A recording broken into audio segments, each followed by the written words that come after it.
غلامان احمد رضا ہیں، غلامان احمد رضا ہیں۔ وعلى آله وصحابه أجمعين. أما بعد، أعوذ بالله من الشيطان الرجيم. بسم الله الرحمن الرحيم. إنا أنزلناه في ليلة القدر. صدق الله مولانا العظيم وصدق رسوله النبي الكريم. ونحن على ذلك من الشاهدين والشاكرين والحمد لله رب العالمين. قال الله تبارك وتعالى في القرآن المجيد والفرقان الحميد: إن الله وملائكته يصلون على النبي يا أيها الذين آمنوا صلوا عليه وسلموا تسليما. اللهم صل على سيدنا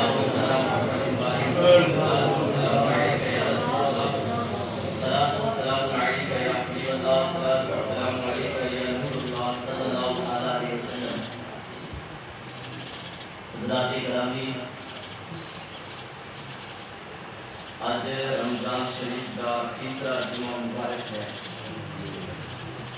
اور جو آنے والا جمعہ مبارک ہوتی وہ چوتھا جمعہ مبارک ہوتی، یعنی آخری جمعہ ہوتی، اور آج تیسرا جمعہ مبارک ہے۔ اللہ کی بارگاہ دعا کرتے ہیں اللہ تعالیٰ سانو جو بھی روزے گزارے اسی طرح سانو 10 روزے بھی گزارنے کی توفیق عطا فرمائے۔ آج 20واں روزہ ہے اور کل 21واں روزہ ہوتی ہے۔ اللہ کی بارگاہ سے یہ بھی دعا کرتے ہیں اللہ تعالیٰ جنہوں نے بھی روزے رکھے ہیں اور طاقت دے کہ وہ 10 روزے بھی رکھیں۔ یہ بھی دعا کرتے ہیں اللہ تعالیٰ جنہوں نے بھی روزے نہیں رکھے ہیں اللہ تعالیٰ انہوں نے طاقت دے کہ وہ 10 روزے باقی ہیں وہ بھی رکھیں۔ بزرگوں دوستو، مہینہ بہت ہی خوبصورت مہینہ جو یہ مہینے میں ترائے دوسرے ہوتے ہیں، یعنی 10 20 30 دو آدھے راشتے دوسرا اور تیسرا آج شام کو مغرب کے وقت شروع ہو جائے گا۔ پہلا عشرہ رحمت کا ہوتا ہے، دوسرا مغفرت اور تیسرا جہنم کا عذاب۔ اور رحمت اللہ چلا گیا اور مغفرت اللہ چلا گیا اور تیسرا عشرہ شروع ہو جائے گا جہنم سے عذاب۔ اب کوئی یہ بندہ کہ جہنم کو عذاب ہو جائے تو انہوں نے چاہیے کہ 10 روزے پابندی نہ رکھیں، 3 عشرے ہو گئے۔ اور پھر رمضان شریف کے مہینے کے اندر ایسے واقعات پیش آئے۔ حضرت فاطمہ حضور کی بیٹی کا انتقال اسی رمضان شریف کے اندر ہوا، حضرت عائشہ کا بھی انتقال اسی رمضان شریف کے اندر ہوا، حضرت خدیجہ الکبریٰ رضی اللہ تعالیٰ عنہ کا انتقال بھی اسی رمضان شریف کے اندر ہوا، اور جنگ بدر 17 تاریخ کو 17 رمضان کو وہ بھی اسی مہینے کے اندر ہوئی۔ وہ انشاءاللہ آنے والے جمعے کے اندر بیان ہوگا۔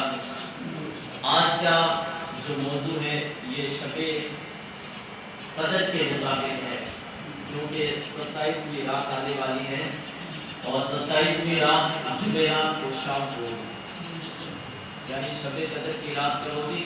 ابھی جو جمعرات آئے گی، جمعرات کو شام کو یہ شب قدر منائی جائے گی۔ تو قرآن مقدس کے اندر اللہ تبارک تعالیٰ نے ارشاد فرمایا کہ بے شک ہم نے اسے شب قدر میں اتارا، اور تو نے کیا جانا کیا شب قدر 1000 مہینوں سے بہتر، اور اس میں فرشتے اور جبریل اترتے ہیں اور اپنے رب کے حکم سے ہر کام کے لیے وہ سلامتی صبح چمکنے تک۔ یہ قرآن فرما رہا ہے کہ شب قدر کی رات جب آتی ہے تو فرشتے اترتے ہیں، حضرت جبریل اترتے ہیں صبح قدر کی قدر تک، چمک کے وقت تک، اور پھر وہ کیا کرتے ہیں؟ قرآن آگے بیان فرمائے گا۔ تو اللہ تعالیٰ نے خود اس رات کا نام لیلۃ القدر رکھا ہے۔ اس رات کا نام کس نے رکھا ہے؟ رب تبارک تعالیٰ نے رکھا ہے، یعنی عظمت بلندی والی رات، کیونکہ اس رات میں عظمت والے رب تعالیٰ کا عظیم عظمت والا کلام قرآن مجید اللہ تعالیٰ کے عظمت والے رسول پر نازل ہوا، اور یہ امت بھی بڑی عظمت والی ہو گئی جس نے عظمت والے رسول اور عظمت والے قرآن مجید سے محبت کیا اور ان کے فرمان پر عمل کیا۔ جو آج ہم قرآن شریف پڑھتے ہیں وہ بھی اسی رات کو نازل ہوا ہے، 27ویں رات کو قرآن شریف نازل ہوا، مکمل ہو گیا۔ قرآن مجید نے خود اس بات کی قدر اور عظمت بزرگی کے بارے میں فرمایا کہ یہ رات اتنی عظمت و برکت والی ہے کہ اس رات کی عبادت کا ثواب عبادت کرنے والے کو 1000 مہینوں یعنی 83 سال 4 ماہ سے زیادہ عبادت کا ثواب ادا کیا جاتا ہے۔ کتنا ثواب دیا جاتا ہے؟ اس ایک رات میں عبادت، توبہ و استغفار اور دعا کرنے سے اللہ تعالیٰ اپنے بندے کو جو ثواب، نیکی، عزت، برکت و رحمت عطا فرماتا ہے وہ 1000 مہینوں کی عبادت و محنت سے نصیب نہیں ہو سکتا۔ 1000 مہینے ہم عبادت کریں، محنت کریں گے لیکن نصیب نہ ہوگا، لیکن کسی رات کے اندر۔ حضرت عبدالعزیز محمد دہلوی علیہ رحمۃ نے سورہ قدر کی شان نزول اس طرح بیان فرمایا کہ حضور نے اب پہلے اپنی امت اور پہلی امتوں کی عمروں میں معاوضہ کیا تو معلوم ہوا کہ پہلی امتوں کی عمریں زیادہ اور طویل تھی، تو میری امت کی عمر بہت مختصر اور چھوٹی ہے۔ تو سرکار کے قلب مبارک میں خیال آیا کہ پہلی امتوں کی عمریں زیادہ تھی تو ان کی نیکیاں بھی زیادہ ہوں گی، اور میری امت کی عمر کم ہے تو نیکیاں بھی کم ہوں گی۔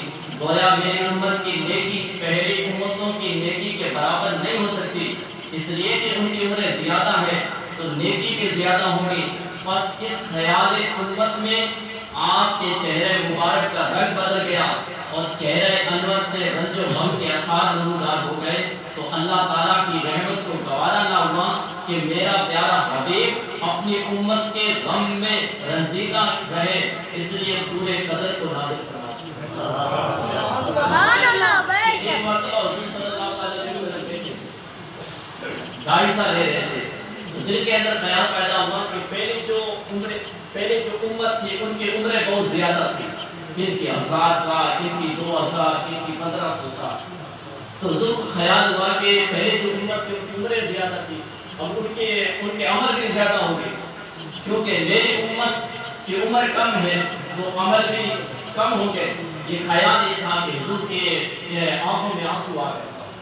اب حضور کے آنکھوں میں آنسو آ جائے تو اللہ کو کب گوارا ہے کہ اپنے محبوب کے آنکھوں میں آنسو آ جائے، آنکھوں میں آنسو آئے کہ رب نے اس سورت کو نازل فرما دیا، اس سورت کو نازل فرما دیا، اِنَّا أَنزَلْنَا فِي لَيْلَةِ الْقَدْرِ، بے شک ہم نے اس شب قدر میں اتارا اور تم نے کیا جانا کہ شب قدر دے گا۔ قرآن مجید روح محفوظ سے آسمان دنیا پر شب قدر میں نازل ہوا۔ 1000 مہینے تک عبادت کرنے کا جو ثواب، اس سے زیادہ شب قدر میں عبادت کرنے کا ثواب ہے۔ اللہ تعالیٰ کے حکم سے روح الامین حضرت جبریل امین فرشتوں کی جماعت کے ساتھ اترتے ہیں تاکہ شب قدر میں عبادت کرنے والوں کو فرشتے خیر و برکت سے نوازے اور عبادت کرنے والے بندوں پر سلام بھیجے، اور حضرت جبریل علیہ السلام فرشتوں کی جماعت کے ساتھ شب قدر میں عبادت کرنے والے بندوں کے حق میں دعائیں خیر کرتے ہیں، اور یہ برکت و رحمت کا سلسلہ اسی رات شام سے صبح تک جاری رہتا ہے۔ جو حضرت جبریل فرشتے اترتے ہیں اللہ تعالیٰ کے حکم سے، وہ ہمیں صرف دیکھنے کے لیے نہیں جاتے کہ بندہ ہے، سو رہا ہے، چاہے کوئی مالدار ہے یا کوئی کھیتی میں لگا ہوا ہے یا کسی کے ٹیکس چل رہا ہے یا بزنس چل رہا ہے، دیکھنے کے لیے نہیں آتے، وہ دیکھتے ہیں کہ کون عبادت کر رہا ہے۔ جو بندہ سجدے میں پڑا ہوتا ہے تو حضرت جبریل سلام بھیجتے ہیں، کس پر بھیجتے ہیں؟ جو عبادت کر رہا ہوتا ہے، اللہ کو یاد کر رہا ہوتا ہے، ہاتھ میں تسبیح ہوتی ہے، اللہ اللہ کر رہا ہوتا ہے، حضرت جبریل اس پر سلام بھیجتے ہیں۔ حضرت انس رضی اللہ تعالیٰ عنہ سے روایت ہے کہ حضور نے فرمایا کہ جب شب قدر ہوتی ہے تو حضرت جبریل علیہ السلام فرشتوں کی جماعت کے ساتھ اترتے ہیں اور ہر اس شخص پر جو کھڑا ہو کر یا بیٹھ کر اللہ کا ذکر کر رہا ہو اس پر رحمتیں بھیجتے ہیں، یعنی اس شخص کے لیے رحمت کی دعا فرماتے ہیں۔ پھر حدیث میں آتا ہے کہ حضور حضرت ابو ہریرہ رضی اللہ تعالیٰ عنہ سے روایت ہے کہ حضور نے فرمایا کہ جو بندہ شب قدر میں ایمان و اخلاص کے ساتھ عبادت کرے تو اس کے پچھلے گناہ بخش دیے جاتے ہیں۔ اخلاص کے ساتھ دکھاوا نہ ہو کہ لوگ کہیں گے یار یہ عبادت کر رہا نہیں، صرف اخلاص محبت کے ساتھ، صرف اتنا ہی ہو کہ رب دیکھ رہا ہے، سبحان اللہ۔ پھر حدیث میں آتا ہے کہ عبداللہ بن عباس رضی اللہ تعالیٰ عنہ سے روایت ہے کہ حضور نے فرمایا کہ جب شب قدر آتی ہے اللہ تعالیٰ کے حکم سے حضرت جبریل امین ایک سب جھنڈا لیے فرشتوں کی جماعت کے ساتھ زمین پر نزول فرماتے ہیں اور اس سب جھنڈے کو کعبہ معظمہ پر نصب فرما دیتے ہیں۔ حضرت جبریل کے 100 بازو ہیں جن میں سے 2 بازو صرف شب قدر میں کھلتے ہیں، 100 بازو ہے حضرت جبریل کے، لیکن وہ 2 بازو ہے وہ شب قدر کے ہی دن کھلتے ہیں۔ وہ بازو مشرق میں مغرب میں پھیل جاتے ہیں۔ پھر حضرت جبریل علیہ السلام فرشتوں کو حکم دیتے ہیں کہ جو کوئی مسلمان آج کی رات قیام کرے یا نماز پڑھ رہا ہو یا ذکر الہی میں مشغول ہے، اے فرشتوں اس شخص سے سلام میں مصافحہ کرو اور ان کی دعاؤں پر آمین کہہ دو، اور صبح تک یہ سلسلہ جاری رہتا ہے۔ صبح ہونے پر حضرت جبریل علیہ السلام تمام فرشتوں کو واپس چلنے کا حکم فرماتے ہیں اور فرشتے عرض کرتے ہیں کہ ہمارے سرکار حضرت جبریل، اللہ تعالیٰ نے اپنے پیارے محبوب کے امت کے معاملات کے بارے میں کیا کیا کیا؟ تو حضرت جبریل جواب دیتے ہیں اللہ تعالیٰ نے ان لوگوں پر اپنی خاص نظر فرمائی اور 4 قسم کے لوگوں کے علاوہ تمام لوگوں کو معاف فرما دیا۔ حضرت جبریل فرماتے ہیں کہ اللہ تعالیٰ نے خاص کرم فرمایا، صرف 4 لوگوں کے علاوہ اللہ تعالیٰ نے سب کو معاف فرمایا۔ عبادت کر رہے تھے نہیں، لیکن ان میں 4 لوگ ایسے ہیں کہ اگر وہ عبادت کر رہے ہو پھر بھی کچھ نہیں ہوتا۔ وہ کون سے 4 لوگ؟ عرض کرتے ہیں صحابہ کرام نے پوچھا، عرض کیا یا رسول اللہ وہ 4 قسم کے لوگ کون ہیں؟ یہ صحابہ پوچھتے ہیں، کس سے؟ حضور سے پوچھتے ہیں۔ حضور فرماتے ہیں ایک وہ شخص ہے جو شراب کا عادی ہے، ایک کون ہے؟ شراب کا عادی ہے، کتاب میں لکھا وسان میں پڑھا۔ دوسرا وہ شخص ہے جو ماں باپ کا نافرمان ہے، دوسرا وہ شخص جو ماں باپ کا نافرمان ہے، تیسرا وہ شخص جو قطعی رحمی کرنے والا یعنی رشتہ داروں سے رشتہ توڑنے والا، اور چوتھا وہ شخص ہے جو آپس میں بغض و کینہ رکھتا ہے۔ لیکن یہ پہلا اور دوسرے میں ہم کم ہیں ان کے طریقے پر، لیکن یہ تیسرا اور چوتھا ہے اس پر آج مسلمان بہت زیادہ چل رہے ہیں۔ اس طریقے پر کون سا؟ تیسرا وہ شخص جو قطعی رحمی کرنے والا یعنی رشتہ توڑنے والا، اور چوتھا وہ شخص جو آپس میں بغض و کینہ رکھنے والا۔ بغض و کینہ سمجھتے کس کو بولتے ہیں؟ بغض و کینہ سمجھتے لیکن کسی کو دیکھ کر حسد کرنا، کسی سے بول چال مت کرنا، یار یہ تو میرے سے چھوٹا ہے میں نہیں بولوں گا، یہ میرے سے کم ہے میں نہیں بولوں گا، کس کو بولتے ہیں؟ کینہ، بغض رکھنا۔ یہ 4 بندے بتائے جا رہے ہیں کہ اگر یہ عبادت کر رہے ہوتے ہیں لیکن ان کی عبادت قبول نہیں ہوتی۔ یہ حدیث میں آتا ہے کہ ایک روایت میں نقل ہے کہ شب قدر میں جو لوگ اللہ تعالیٰ کی برکت و رحمت سے محروم ہے وہ لوگ 9 قسم کے ہیں۔ اس شب قدر میں جو لوگ برکت سے محروم ہیں وہ لوگ 9 لوگ ہیں۔ جو لوگ مال کی زکات نہیں دیتے، نمبر 1۔ نمبر 2 جو لوگ خون ناحق کرتے ہیں، اور نمبر 3 رشتہ داروں سے رشتہ توڑنے والے، نمبر 4 قبرستان میں جا کر ہنسنے والے، نمبر 5 اس کی بات اس کو اور اس کی بات اس کو کر کے لڑانے والے، اور نمبر 6 بیوی استاد کو تکلیف دینے والے، نمبر 7 نماز میں سستی کرنے والے، نمبر 8 3 دن سے زیادہ مسلمان بھائی کی طرف کینہ رکھنے والے، اور نمبر 9 بے غسل رہنے والے۔ لاسٹ والا بے غسل۔ آج کسی سے بھی پوچھ رہے نماز کیوں نہیں پڑھتے ہو، پاک نا پاک کہتے ہیں پڑھائی نا پاک۔ یہ 9 لوگ اس شب قدر سے کی رحمتوں سے محروم رہتے ہیں۔ پھر حدیث میں آتا ہے حضرت انس رضی اللہ تعالیٰ عنہ سے روایت ہے کہ ایک مرتبہ جب رمضان شریف کا مہینہ آیا تو حضور نے فرمایا تمہارے پاس ایک ایسا مہینہ آیا جس میں ایک رات یعنی شب قدر ایسی بھی ہے جو 1000 مہینوں سے افضل ہے۔ جو شخص اس رات سے محروم رہا گویا تمام بھلائی سے محروم رہا، اور اس کی یعنی شب قدر کی بھلائی سے محروم نہیں رہتا مگر وہ شخص جو حقیقت میں محروم ہے۔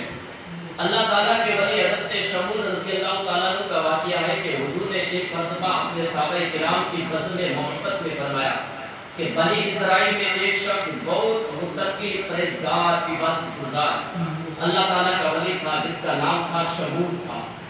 اللہ تعالیٰ کے ولی حضرت شمول نے 1000 مہینے اس طرح عبادت کی کہ رات کو قیام کرتے اور دن کو روزہ رکھتے، اللہ تعالیٰ کی راہ میں جہاد بھی کرتے۔ حضرت شمول اس قدر طاقتور تھے کہ لوہے کی مضبوط جنجیروں کو اپنے ہاتھ کی ذرا سی حرکت سے توڑ ڈالتے تھے۔ کفار و مشرکین نے جب دیکھا حضرت شمول پر ہمارا کوئی بھی حربہ نہیں چل رہا ہے تو انہوں نے آپ کی بیوی کو جو بے حد قرضہ کے مکار اور چلاک تھی، انہوں نے بہت سارے مال اور دولت کی لالچ دے کر اسے اپنے ساتھ ملایا۔ اور مختصر واقعہ یہ ہے کہ بدنصیب بیوی کے ذریعے کافروں نے حضرت شمول کو قید کر کے قتل کر دیا، تو اللہ تعالیٰ نے اپنے ولی کو شہادت کا درجہ عطا فرمایا اور کافروں پر اللہ تعالیٰ نے قہر و غضب نازل فرمایا اور انہیں زمین میں دھسا دیا، اور داغا باز اور بدنصیب بیوی پر قہر و جلال کی ایسی بجلی گری کہ وہ بھی ہلاک ہو گئی۔ تو صحابہ کرام نے جب اللہ تعالیٰ کے ولی حضرت شمول کی 1000 مہینوں کی عبادت میں بندگی و تقریب اور جہاد فی سبیل اللہ کا تذکرہ سنا تو بارگاہ رحمت میں عرض کی یا رسول اللہ ہمیں تو بہت تھوڑی عمر کم عمریں ملی ہے، لہذا ہم حضرت شمول کی طرح عبادت کر کے نیکی میں ثواب حاصل نہیں کر سکتے، یعنی بنی اسرائیل کے نیکوں کے برابر آپ کی امت نیکی نہیں پا سکتی۔ بس اتنا سننا تھا کہ حضور غمگین ہو گئے۔ اسی وقت اللہ تعالیٰ نے سورہ قدر کو نازل فرمایا اور کہا میرے محبوب کو تسلی اور خوشخبری دی گئی کہ میرے پیارے رسول آپ بے چین نہ ہو، آپ کی امت کو ہم نے ہر سال میں ایک رات ایسی عطا کر دی ہے جو 1000 مہینوں سے افضل ہے۔ اس ایک رات یعنی شب قدر میں آپ کا امتی یعنی آپ کا نافرمان، آپ کا فرما بردار غلام میری عبادت کرے گا تو میرے ولی شمول کی 1000 مہینوں کی عبادت سے زیادہ ثواب پائے گا۔ کیسے تھے وہ ولی کہ دن کو روزہ رکھنا، رات کو عبادت کرنا، دن کو روزہ رکھنا، رات کو عبادت کرنا 1000 سال، اور فی سبیل اللہ اللہ کی راہ میں جہاد بھی کرنا۔ آخر میں وہ شہادت پا گئے، لیکن حضور فرماتے ہیں کہ میری امت کو یہ ایک رات ہے جو 1000 عبادت سے بھی بہتر ہے۔ 1000 عبادت کتنی شہادت کوئی معمولی چیز نہیں ہے، اللہ کی بارگاہ میں فی سبیل اللہ جہاد کرنا معمولی چیز نہیں ہے۔ جہاد کا مطلب ہوتا ہے کہ اللہ کی راہ میں لڑنا، اللہ کی راہ میں لڑنا، مشرکوں سے جنگ کرنا۔ آج ہم سے جو لڑ رہے ہیں مشرک، ہمیں جو ختم کرنے کی کوشش کر رہے ہیں، اگر کوئی کہے نہیں تو کچھ لوگ ہمارے ہوتے ہیں کہ یار شانتی بنا کر رکھو، اسلام شانتی کا پیغام دیتا ہے۔ ہاں میرے تو اسلام شانتی کا بھی پیغام دیتا ہے، اسلام تلوار اٹھانے کا بھی پیغام دیتا ہے۔ اسلام ایسا وقت آتا ہے جہاں اسلام کہتا ہے کہ آپ گھروں سے نکلو شہادت کے لیے، ہاتھ میں تلوار لے لو اور لڑائی کرو، جنگ کے لیے نکلو۔ اسلام یہ کہتا ہے کہ آپ جنگ کے لیے نکلو، کس لیے نکلو کہ جو آپ سے لڑ رہے ہیں، جو آپ کو مٹانے کی کوشش کر رہے ہیں، جو آپ کو مٹانے کے تل رہے ہیں، ان سے جہاد کرو فی سبیل اللہ، ان پر پھول نہ برساؤ۔ آج ہمارے تو نیتے پھول برسا رہے ہیں۔ 5 سال کے لیے لوگ اپنے ایمان کو بھی ختم کر چکے ہیں کہ وہ جب ان کے تیوہار آتے ہیں تو پھول اٹھاتے ہیں۔ میں کہتا ہوں توبہ کرو، ایسے کیوں ایمان کو برباد کر رہے ہو، کیوں قوم کو دھوکہ دے رہے ہو؟ اسلام یہ بھی کہتا ہے کہ آپ شانتی کا درس دو۔ اسلام یہ بھی کہتا ہے کہ اگر آپ کے سامنے کوئی انگلی اٹھائے، آنکھ دکھائے تو آپ کے ہاتھوں میں چوڑیاں نہیں پہنی ہوئی ہیں، آپ چوڑیاں پہن کر بیٹھ مت جاؤ۔ اسلام کہتا ہے گھر سے نکل جاؤ، ایک ہاتھ میں قرآن لے لو، ایک ہاتھ میں تلوار لے لو، پھر دیکھنا کہ لوگ دیکھیں گے پھر کیسے پلٹتی ہے دنیا۔ اس لیے ایک بات یہ کھاتا ہے کہ درس تو درس نے دریا بھی نہ چھوڑے، ہم نے بہر ظلمات میں گھوڑا کی گھوڑے ہم نے۔ وہ قوم تھی جنہوں نے جب قدم رکھا تھا بلوچستان کے اندر تو بڑے بڑے ملک فتح کر دیے تھے، وہی قوم ہے آج گھیروں کے سامنے جھک رہی ہے، خون برسا رہی ہے۔ ہاتھ چھوڑ رہی ہے۔ پیارے آقا علیہ السلام کے پیارے دیوانوں، آپ کو بتاؤ کیا داستان کیا ہے مسلمانوں کی، آج حالات کیا ہے۔ ابھی چل رہا ہے دہلی کے اندر 19 گھر جلا دیے مسلمانوں، توڑ دیے مشینوں سے، کوئی نہیں آیا بچانے کے لیے، مسجد کو توڑ دی۔ اب بتاؤ کہ ہمارے پڑوس میں آگ لگ جائے تو ہم کھڑے کھڑے تماشا دیکھیں گے یا آگ کو بجھائیں گے؟ پانی ڈالیں گے، بجھائیں گے، کیونکہ وہ آگ ہمارے گھر پہ لگ سکتی ہے، وہ آگ ہمارے گھر میں آ سکتی ہے، پڑوس ہے ہمارا۔ تو پیارے آقا علیہ السلام کے پیارے دیوانوں، آج ہمارے کچھ لوگ نیتا کہتے ہیں کہ نہیں وہ تو دور ہے، جہلی ہے، ہمارے یہاں شانتی ہے۔ میں کہتا ہوں وہی آگ اگر ہمارے گاؤں میں لگ جائے گی تو پھر کون بجھائے گا؟ اگر آج ہم اس آگ کو بجھانے کی کوشش نہیں کر رہے ہیں تو کل کو یہ آگ ہمارے گاؤں میں لگ گئی تو کون بجھائے گا؟ آج تم تو سیٹوں کے چکر میں ایمان بیچ کر بیٹھے ہو، لیکن اسلام کو پڑھو، اسلام کی تاریخ کیا ہے، اسلام نے ہمیں درس کیا دیا ہے، اسلام نے ہمیں سبق کیا دیا ہے۔ اسلام یہ نہیں کہتا کہ لوگ آپ کو مارتے رہیں، آپ پٹتے رہیں، آپ بیٹھ جائیں، کبھی بھی اسلام نہیں کہتا ہے۔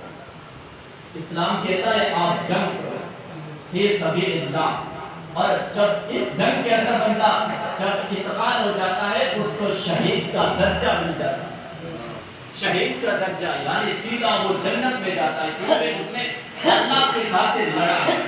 پیارے آقا علیہ السلام کی پیارے دیوانوں، بات بہت لمبی ہو گئی ہے، انشاءاللہ اسی بات پر آنے والے جمعے میں گفتگو کریں گے، کیونکہ جو بدر کا جو واقعہ ہے وہ کسی ہی موقع پر ہی بتایا جاتا ہے، لڑائی جنگ کیسے کرنی چاہیے اور شہادت کیسے نصیب ہو جاتی ہے، یہ ہر مسلمان کو پتہ ہونا چاہیے اور ہر مسلمان کی بھی تمنا ہونا چاہیے، یا الہی ہمیں بھی طاقت دے کہ ہم فی سبیل اللہ کے لیے جنگ کریں، جنگ کے لیے اٹھے، ہمارے ہاتھ اٹھے جنگ کے لیے، کیونکہ ہمارے ہاتھ سوئے ہوئے ہیں۔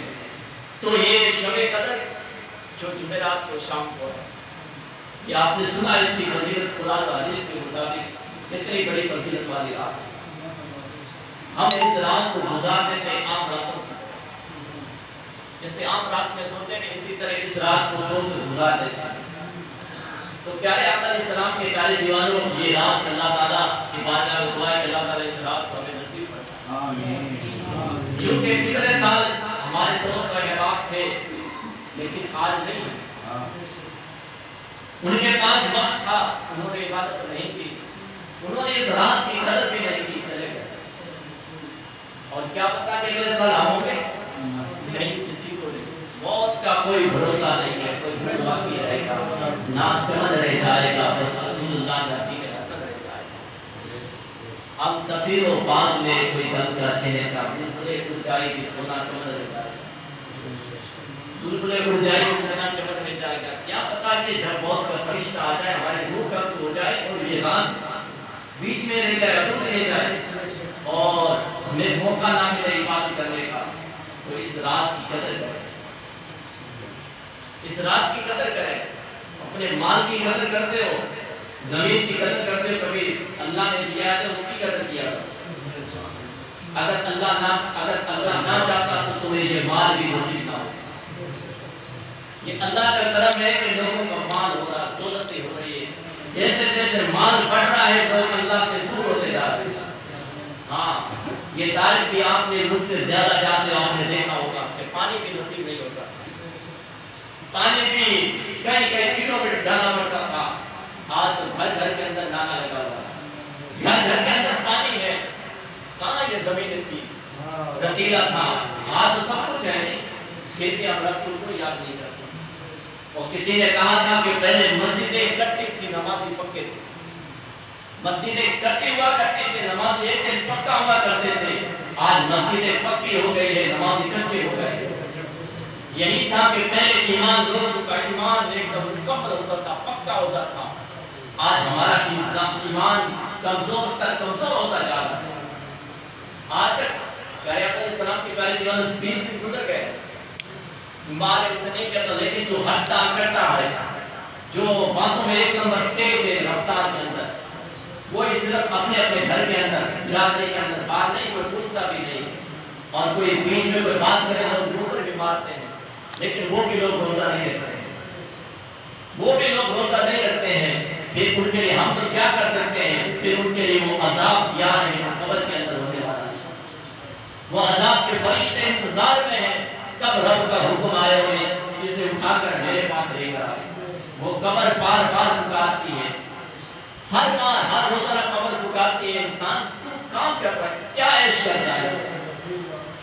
تو عیش کر رہا ہے قارون جیسے، حامان جیسے، یا بڑے بڑے شداد بادشاہ فرعون جیسے نہیں رہے جن کی عمریں ہزار ہزار سال تھی، اور وہ ایک حکم کرتے کہ پوری دنیا اکٹھا ہو جاتی تھی، وہ بھی نہیں رہے، اور تیرے پاس عمر بھی نہیں ہے، تیرے پاس 100 سے کم ہی عمر ہے، زیادہ نہیں ہے، اور پھر تو کیوں اکڑ رہا ہے؟ کہ جو تو تلا کے مار تلک تلک کر ہنس رہا ہے، تو کیوں مذاق کر رہا ہے؟ یاد رکھنا ایک دن میرے اندر آنا ہے، میرے پیٹ کے اندر آنا، آج تو میرے پیٹ کے اندر اوپر بیٹھ کر ہنس رہا ہے، لیکن ایک دن میرے پیٹ کے اندر آنا ہوگا، پھر میں تیرا کیا حال کروں گی؟ حضور فرماتے ہیں کہ حضور نے ارشاد فرمایا کہ گولیاں ڈال کر حضور نے فرمایا کہ پسلیاں ایک دوسرے میں وابست ہو جائیں گی، خبر میں جائیں گی، وہ خبر جھجوڑ کر ہماری پسلیوں کے ایک دوسرے میں ڈال دے گی، پھر ہمارا کیا بنے گا؟ پھر اس وقت کہے گا وہ بندہ کہے گا یا اللہ مجھے ایک منٹ کے لیے چھٹی دے دے، میری عبادت کروں گا، رب فرمائے گا نہیں،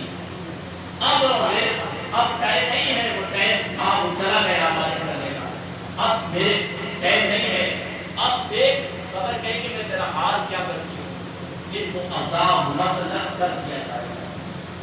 پیارے آقا علیہ السلام نے کہا جو آخری بات، یہ فصل کا موسم ہے، سب کے پاس پیسے وغیرہ آئے ہوئے ہیں، جن لوگوں کی تنخواہ نہیں آ رہی ہے وہ برائے مہربانی تنخواہ بھی جمع کروائیں، اور آج 4 سال پہلے گاؤں کا مسجد کیا تھا، عید کے دن کیونکہ عید کے دن لوگ زیادہ ہوتے ہیں، شوق سے کہہ دیتے کہ ہاں ہمارے بھی 5,000 10,000، لیکن پھر دینے کا مطلب بھی نہیں ہوتا، پھر وہ دکھاوا ہو جاتا ہے، تو لوگوں نے پیسے بھی نہیں دیے، بہت باقی پڑے، پیسے بھی جمع کرائیں کیونکہ آپ مسجد کا کام شروع کروائیں، اب مسجد شروع ہو چکی، پیچھے لوگ دھوپ پہ بیٹھے ہیں، بڑی ہونی چاہیے مسجد، پیسے لگائیں گے تب مسجد بنے گی، اب تم کہو کہ سرپنچ بنا دے، سرپنچ نہیں بنائے تو نہیں کہتا ہوں، یہ پیسہ ہماری جیب سے لگے گا، یہ حق کا پیسہ ہوتا ہے جو ہم کماتے ہیں، پوری کمائی کا پیسہ ہوتا ہے، اس سے ہی مسجد بنائی جاتی ہے۔ اگر یہ ہر کوئی سے مسجد بنائے نہیں تو پھر وہ پردھان منتری کہے گا مسلمان مسجد میں خوش ہو جاتے ہیں، بھیجے ہم کروڑ روپے، پردھان منتری کے ہاتھ سے پیسے کبھی 1 روپے بھی مسجد کا نہیں لگتا۔ آپ سرپنچ کے بھروسے میں مت بیٹھنا کہ یہ مسجد بنا دے گا، ہم پیسے دیں گے تب بنائے گا، ہم پیسے اکٹھا کر کے دیں گے تب بنائے گا۔ اگر ان کے پاس وقت نہیں ہے، کیونکہ بہت سارے کام، ایک کام تو ہے نہیں ہے کہ آپ بڑے بڑے لوگ آگے آؤ، چندہ کرو، مسجد کا کام شروع کرو، کون روکتا ہے تمہیں؟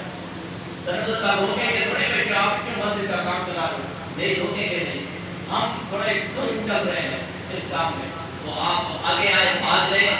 ہماری مسجد بہت چھوٹی ہے، بہت چھوٹی مسجد ہے، ہم رمضان شریف کا مہینہ ہے، دھوپ ہے، اتنی بڑی دھوپ ہے، لوگ باہر بیٹھے ہوئے ہیں، اور بھی زیادہ اب لوگ گھٹیں گے نہیں اور بڑھیں گے، گھٹیں گے نہیں بڑھیں گے، بڑھتی جائے گی ہماری یہ پارٹی، تو ہمیں جلدی سے جلدی مسجد کا کام شروع کرنا۔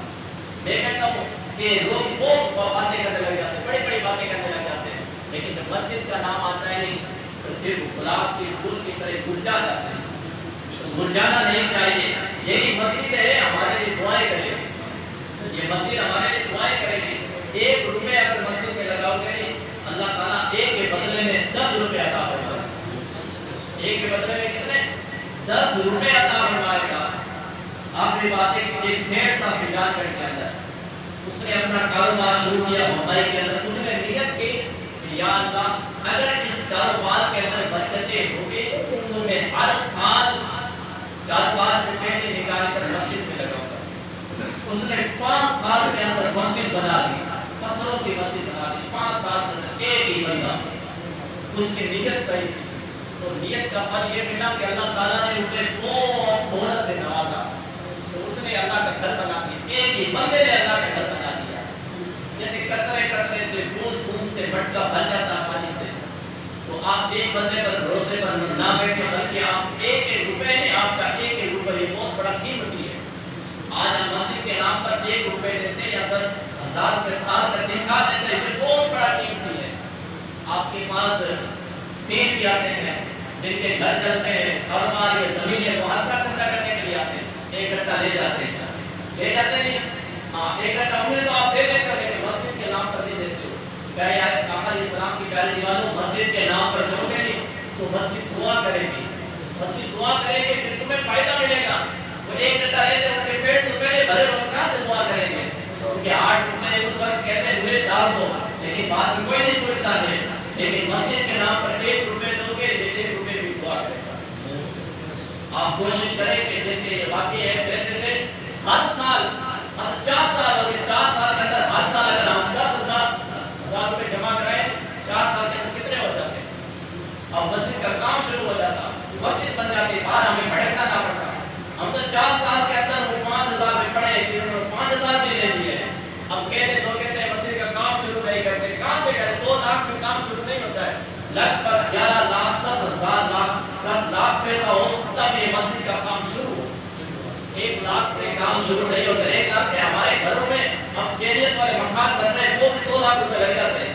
2 لاکھ روپے ہمارے پاس ہو تب ہم کام شروع کرتے ہیں، یہ تو اللہ کا گھر ہے، 2 لاکھ سے کچھ نہیں ہونے والا، 11 لاکھ 10 لاکھ روپے ہمارے پاس ہو تب یہ ہم کام شروع کریں۔ آپ کوشش کریں، جن کے پیسے جمع نہیں ہوئے ہیں آپ پیسے جمع کریں۔ اللہ کی بارگاہ میں دعا ہے کہ اللہ تعالیٰ یہ رمضان مبارک کے صدقے سے ہمارے دلوں کو بھی پاک کر دے اور ہمارے دلوں کے اندر محبت فرما دے کہ مسجد کے نام پر ہم اپنے پیسوں کو مسجد کے نام پر لٹائیں، اور اللہ کی بارگاہ میں دعا ہے کہ اللہ تبارک و تعالیٰ رمضان المبارک جو 10 دن باقی ہے احترام کرنے کی توفیق عطا فرمائے۔ السلام علیکم۔